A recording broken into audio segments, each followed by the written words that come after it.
English నేర్చుకునేటప్పుడు మనందరికీ ఎదురయ్యే ఒక కామన్ ప్రాబ్లం ఏంటంటే కొన్ని పదాలు పలకడానికి ఒకలా ఉంటాయి, రాయడానికి మరోలా ఉంటాయి కదూ. అవును, ఈరోజు మనం ఇంగ్లీష్ స్పెల్లింగ్లో ఉన్న ఓ పెద్ద మిస్టరీని ఛేదించబోతున్నాం. అదే సైలెంట్ లెటర్స్. అసలు పాయింట్ ఇదే.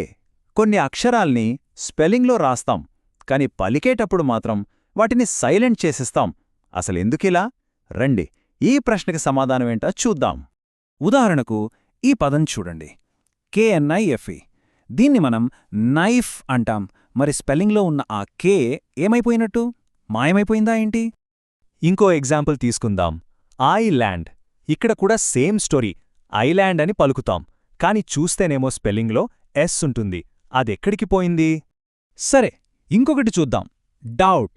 ఇక్కడ బి అక్షరం ఎందుకు సైలెంట్గా ఉండిపోయింది? నిజమే, ఇంగ్లీష్లో ఇలాంటి కనిపించని అక్షరాలు మనల్ని చాలా కన్ఫ్యూజ్ చేస్తాయి.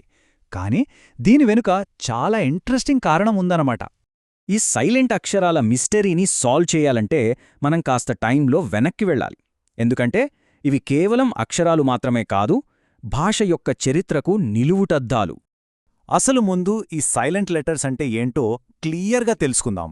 సింపుల్గా చెప్పాలంటే ఇవి పదాల స్పెల్లింగ్లో కనిపించే దెయ్యాల్లాంటివి అన్నమాట. అంటే ఉంటాయి, కాని వాటి సౌండ్ మాత్రం వినిపించదు. దీనికంతటికీ కారణం చరిత్రలోనే దాగుంది. ఒకప్పుడు, అంటే చాలా ఏళ్ల క్రితం, ఈ సైలెంట్ లెటర్స్ను కూడా పలికేవారట.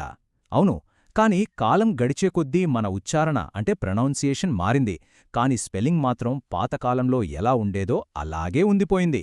అందుకే అంటారు, మాటల్లో శబ్దాలు మాయమైనా కూడా ఇంగ్లీష్ తన పాత రూపాలను వదులుకోలేదు అని. సరే, హిస్టరీ బాగుంది, కాని ఇప్పుడు మనం ఈ సైలెంట్ కోడ్ను ఎలా బ్రేక్ చేయాలో చూద్దాం. డోంట్ వరీ, వీటిని గుర్తుపట్టడానికి కొన్ని సింపుల్ ట్రిక్స్ ఉన్నాయి. ముందుగా పదాల స్టార్టింగ్లో చూద్దాం. ఒక కామన్ రూల్ ఏంటంటే ఎన్ అనే అక్షరానికి ముందు కే వస్తే ఆ కే సైలెంట్ అయిపోతుంది. మనమిందాక చూసినట్టుగా KNIFE, ఇక్కడ కే సైలెంట్. అలాగే ఇంకోటి, ఆర్ అక్షరానికి ముందు డబ్ల్యూ వస్తే అప్పుడు ఆ W silent. For example right అని రాస్తాం, కానీ పలికేటప్పుడు మాత్రం రైట్ అనే అంటాం. ఇప్పుడు పదాల చివర్న ఉండే సైలెంట్ లెటర్స్ గురించి చూద్దాం. ఒక పదం గనక MBతో ఎండ్ అయితే అందులో బి దాదాపు ఎప్పుడూ సైలెంట్ అన్నమాట. ఉదాహరణకి కాంబ్, థంబ్, బాంబ్, క్లైంబ్. వీటన్నిట్లో బీని మనం పలకం. సరిగ్గా అలాగే ఇంకో ప్యాటర్న్ ఉంది. ఒక పదం చివర MN వస్తే అప్పుడు ఎన్ సైలెంట్ అయిపోతుంది. ఆటమ్, హిమ్, కాలం, ఈ పదాల్లో చూడండి. సో ఇవన్నీ ఏదో యాదృచ్ఛికంగా జరుగుతున్నవి కావు. వీటన్నిటికీ ఒక పద్ధతి ఉందన్నమాట. సరే, పదాల మధ్యలో కూడా సైలెంట్ లెటర్స్ ఉంటాయా? ఎస్, ఉంటాయి. ముఖ్యంగా టీ అనే అక్షరం. క్యాజిల్, లిసన్, విసిల్ లాంటి పదాల్లో ఎస్టీ మధ్యలో ఉన్న టీని మనం పలకం. గమనించారా? ఇప్పటిదాకా చూసినవన్నీ ఒక ఎత్తైతే ఇప్పుడు మనం చూడబోయేది మరో ఎత్తు. ఇంగ్లీష్లోనే అత్యంత పవర్ఫుల్ సైలెంట్ లెటర్ గురించి తెలుసుకుందాం. దాని పేరే మ్యాజిక్ ఈ.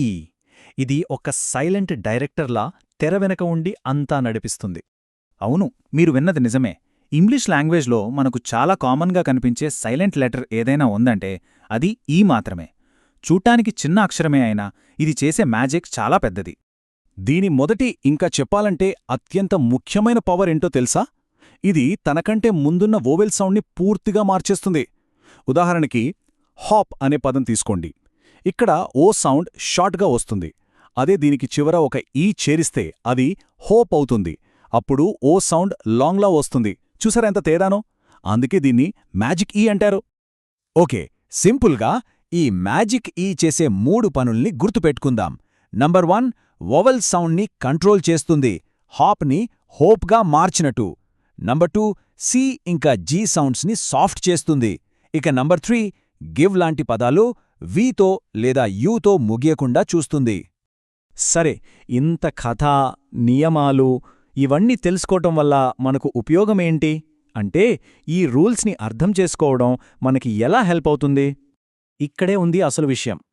ఈ సైలెంట్ లెటర్స్ వెనక ఉన్న లాజిక్ని అర్థం చేసుకుంటే మన స్పెల్లింగ్ యాక్యురసీ పెరుగుతుంది, కరెక్ట్ ప్రొనౌన్సియేషన్కి హెల్ప్ అవుతుంది.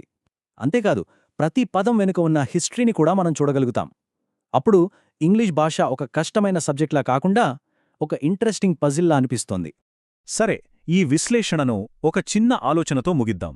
ఏమంటారు? ఇంగ్లీష్ను సింపుల్ చేయడానికి ఈ సైలెంట్ లెటర్స్ అన్నిటినీ తీసేస్తే ఎలా ఉంటుంది? కాని అలా చేస్తే భాష తన హిస్టరీని, తన అందాన్ని కోల్పోతుందేమో? ఏమంటారు? ఆలోచించండి.